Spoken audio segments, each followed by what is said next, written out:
जब आपने ये कहा कि सीएसके ने एक्चुअली में सैमसन को भी अप्रोच करा, केएल राहुल को भी अप्रोच करा, अच्छा ये पॉपुलर नैरेटिव ऑडियंस का मैं आपको बता सकता हूँ, वो ये था कि ये लोग ऋषभ पंत के पीछे जा रहे हैं। क्या वो बाद में कभी हुआ था? वो तो अभी अभी अभी वो भी ऋषभ का नाम नहीं आया था। बट देखो, sometimes it's all about connecting the dots. अच्छा, हर बार कोई तुम्हें परोस के नहीं दे देगा कि बेटा ये लो, ये खबर है जी। कई बार तुम्हें थोड़ा सा अंदाजा दिया जाता है कि यार जो विराट और अनुष्का की शादी हो रही है उसमें कहीं यार यूरोप की कोई फ्लाइट ली जा रही है। अच्छा, यूरोप की फ्लाइट ली जा रही है, फिर आप गूगल में खंगालते हो टॉप डेस्टिनेशंस, जो टॉप सेलिब्रिटीज़ की डेस्टिनेशन क्या है। वो कोई फ्लोरेंस बोल रहा है, कोई बोल रहा है मिलान, कोई बोल रहा है अरे यार यूरोप है तो स्विट्जरलैंड ही होगा, और कहाँ जाएंगे, कोई बोल रहा है टस्कनी, कोई बोल रहा है ग्रीस में, यार ग्रीस में देखो ये है वो है। ठीक है। तो आपके दिमाग दौड़ रहे हैं क्या हो सकता है, कहाँ हो सकता है।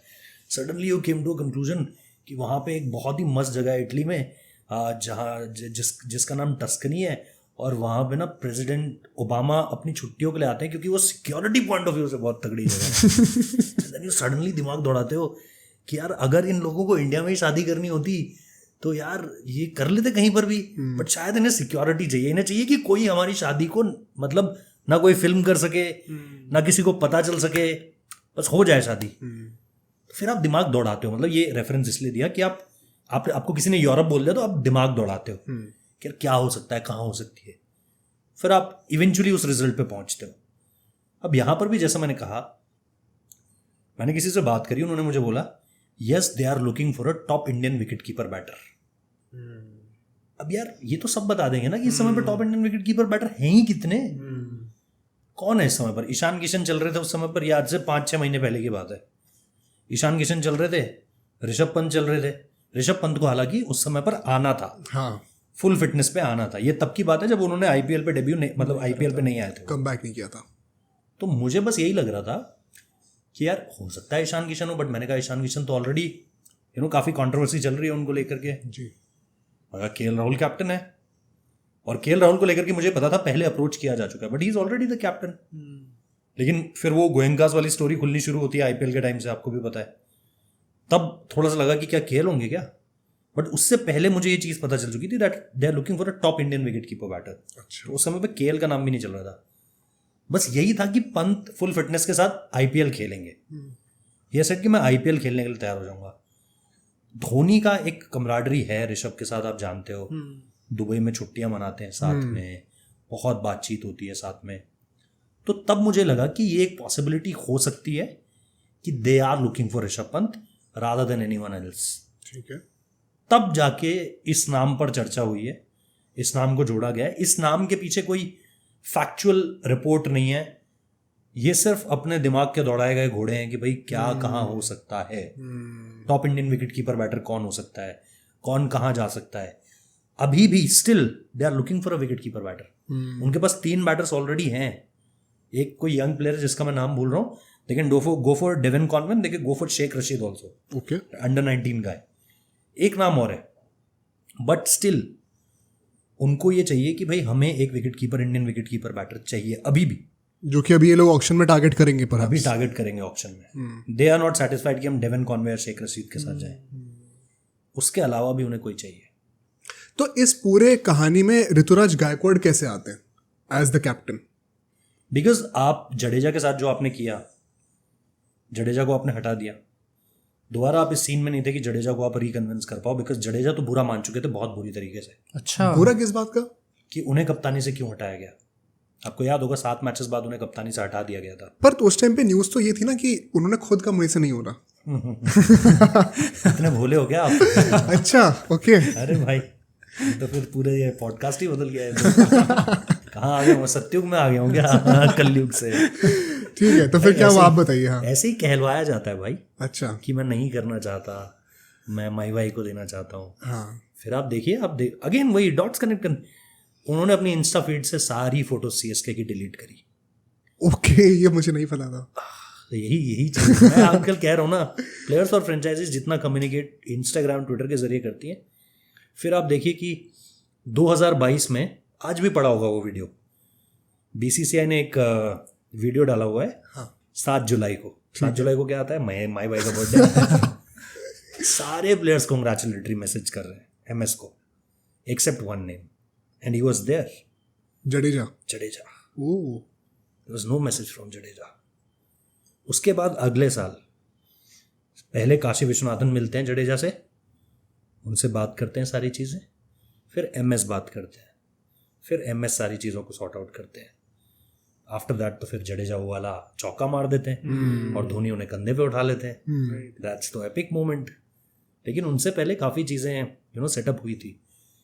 तो देन वो उनका इंटरेस्ट गया उससे, एंड फिर उन्हें लगा कि यार अगर ये नहीं तो माही भाई के बाद हमें किसी ना किसी को तो एक ब्रांड तो बनाना, क्योंकि वो देखो वो वर्ड तो कोई फुल वो जो नहीं कर सकता, जगह बनेगी वो तो नहीं आप फिल कर पाओगे। लेकिन अचानक से आप देखते हो कि ऋतुराज गायकवाड़ एक ब्रांड बन चुका है ऑलरेडी। भाई आप बोलकर तो देखो, कुछ आपको गालियां पड़ेंगी कमेंट बॉक्स में। Ruturaj very true, very true. ये कहाँ से आया? अभी गायकवाड़ ने किया कितना कर दिया ऐसा। ना तो उन्हें बहुत ज्यादा मौके मिलते हैं, अभी ईरानी में कप्तानी कर रहे हैं, लेकिन बांग्लादेश वाली सीरीज में लोग कह रहे हैं उनको मौका दिया जाना चाहिए था। उसके बाद अगर आप देख लो, जिम्बाब्वे में भी सेकंड हाईएस्ट रन स्कोरर रहे, वहां पर भी रन्स किए हुए हैं। सीएसके को सिंगल हैंडेडली 2021 वाला अगर आप बोलोगे कि किसी एक खिलाड़ी ने उसमें सबसे ज्यादा कंट्रीब्यूशन उसका रहा है, ऋतुराज गायकवाड़ है। लेकिन उसके बावजूद भी उसकी उतनी बातें नहीं होती है, बट सडनली वो कप्तान बना और एकदम से नैरेटिव बदल गया। तो ये चीज आपने ऋतुराज गायकवाड़ के साथ कोशिश की है। फिर और कोई नाम था भी नहीं ना आपके पास, और ऐसा कौन सा खिलाड़ी था जिसको आप बोलोगे कि यार ये थोड़ा सा इंडिया भी खेलेगा आने वाले समय में काफ़ी। और एक वक्त पे मुझे पता चला था, और ये बहुत ज़्यादा क्लोज सोर्स थे, किसी प्लेयर के ही मुझे मतलब आप क्लोज सोर्स बोल दीजिए, उन्होंने कहा था कि एक नाम और है जिसको लेकर के they are very interested. But यार इस पे मैं बोलूँगा तो पता चल जाएगा प्लेयर का, पर ठीक है मैं बोल देता हूँ। ठीक है। और उन्होंने कहा कि उन्होंने कहा दीपक चहार के लिए वो बहुत ज़्यादा इंटरेस्टेड है कैप्टन बनाने के लिए। कैप्टन आज से 2 साल 3 साल पहले की बात है, अभी की बात नहीं है। ठीक है। अभी की बात नहीं है। At that point of time Deepak India खेल रहे थे। At that point of time उनको T20 वर्ल्ड कप में अगर बुमराह की जगह पे भी ले जाने की बात हो रही थी, बट आप शमी को ले गए इवेंचुअली। उस समय 3 नाम चल रहे थे, 3 नहीं 4 नाम चल रहे थे, दीपक, शमी, सिराज और उमरान मलिक। ठीक है। ये 4 नाम चल रहे थे। दीपक को टेस्ट टीम के लिए भी कंसीडर करने की बात कही जा रही थी। साउथ अफ्रीका उन्हें ले जाया गया था रिजर्व पेसर के तौर पर, और दीपक की परफॉर्मेंसेस भी आ रही थी। साउथ अफ्रीका में उन्होंने एक बहुत ज़बरदस्त बैट से किया था कंट्रीब्यूशन, श्रीलंका के अगेंस्ट उन्होंने जिता दिया था मैच बैट से, हैट्रिक ले चुके थे उस समय पर इंडिया के लिए। तो दीपक कंसिस्टेंटली टीम इंडिया का हिस्सा बन रहे थे और तीनों फॉर्मेट्स के लिए देखा जा रहा था। आईपीएल में अच्छा कर रहे थे, 14 करोड़ 75 लाख या 14 करोड़ 50 लाख उनको पिछले सीजन में दिया गया था। इट्स अ बिग अमाउंट यार। ठीक है। 16 करोड़ आपका टॉप रेटेड प्लेयर ले रहा है, 14 करोड़ आपका एक बॉलर ले रहा है। बिल्कुल। That's a big thing. तो सीएसके का भरोसा हमेशा से दीपक पे था, और दीपक को लेकर के उनकी एक कमराडरी धोनी के साथ है, एक वो चीज़ है। बट उनके साथ इंजरी की इश्यूज हो गए कि you can't be very sure about Deepak कि यार ये बंदा कब तक खेल पाएगा, कितना खेल पाएगा। एंड सेम थिंग हैपन 2022, वो पूरा सीजन नहीं खेल पाए, सिमरजीत आ गए उनकी जगह पर। पिछला सीजन आप देख लो, अभी भी नहीं पता है कि कहाँ हैं, किस तरीके से हैं। तो वो चीज़ है। अब आएंगे विजय हजारे में या सैयद मुश्ताक में, तब आपको देखने को मिलेगा। तो उस समय पर दीपक के नाम की चर्चा हुई थी, मैं आपको बता सकता हूँ, बिफोर ऋतुराज गायकवाड़। पता है, हाँ प्लीज आप बोलिए। बट वही मैं कह रहा हूँ कि उस समय पर ऋतुराज गायकवाड़ आपको इंडिया लेवल पे उतना परफॉर्म करते हुए नहीं दिखे थे। अभी स्टार्ट ही कर रहे थे, दीपक कर चुका था। स्टिल आपने ऋतुराज को चुना क्योंकि ऋतुराज पे आपको वो भरोसा ज़्यादा हुआ। तो वो चीज़ है। तो एक वक्त पे वो MS धोनी जो कह रहे थे कि हमारी टीम में वो एज फैक्टर नहीं है, यंग प्लेयर्स हमारे पास अच्छे नहीं है, दुबई में उन्होंने कहा था। And then suddenly making someone your captain Ruturaj Gaikwad, वो एक लंबी मतलब दूरी तय कर चुके हैं इस बयान से इस बयान तक। सो वहाँ से ऋतुराज गायकवाड़ की एंट्री होती है, जो आपका सवाल था। पता है मुझे इतना इंटरेस्टिंग लगा ये आपने जो बोला, क्योंकि अगर ऋतुराज गायकवाड़ इतने बाद के ऑप्शन थे, उनसे पहले इतने सारे लोगों को कंसिडर करा गया था, तो एक थॉट मेरे दिमाग में आता है, आप इसको एक्सप्लेन करना कि यार धोनी को अगर इतना लंबा खेलना ही है, 1-2 सीजन और कप्तानी कर लेते और फिर ऑक्शन में परहैप्स ऋषभ पंत या फिर KL राहुल जैसे बंदे को खरीद लेते। उससे ब्रांड वैल्यू का भी देखिए, रियलिटी यही है कि गायकवाड़ से ज्यादा brand value I think Rishabh Pant की है आज के डेट में। हाँ, लेकिन देखो ना, बात तो उन्होंने करी ना KL से, नहीं हो पाया। बात उन्होंने जड्डू से भी करी, जड्डू की भी कोई ब्रांड वैल्यू खराब नहीं है। बिल्कुल। 2 साल से अगर जड्डू सीएसके की कैप्टनसी कर रहे होते, निश्चित तौर पर चीज़ें बदल जाती अब तक काफ़ी, खुद जडेजा के लिए भी और सीएसके फैंस भी, क्योंकि इतने समय से खेल रहे हैं। 2018 में जब उनके पास ये चॉइस आई कि आपको अश्विन के लिए जाना है या जडेजा के लिए, वेंट फॉर जडेजा। बहुत भरोसा दिखाया। 22 में धोनी ने अपने से ऊपर का रिटेंशन वैल्यू उन्हें दिया। धोनी ने बोला मैं सेकंड पे रहूंगा, जड्डू पहले पे रखो। ये सारी चीज़ें क्या है? ये सारी चीज़ें बताने का तरीका है कि हम कोशिश कर रहे हैं ढूंढने की यार, हम लगातार लगे पड़े हैं इस चीज़ को लेकर के कि एमएस के आसपास भी कोई मिल जाए हमें।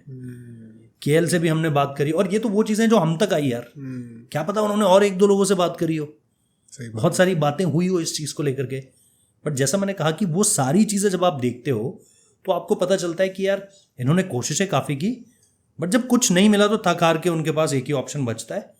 और ये चीज़ है Ruturaj Gaikwad very much on the, मतलब जिसे आप कहोगे कि very much on the bottom, जिसे आप कहोगे bottom of the table as far as captaincy is concerned.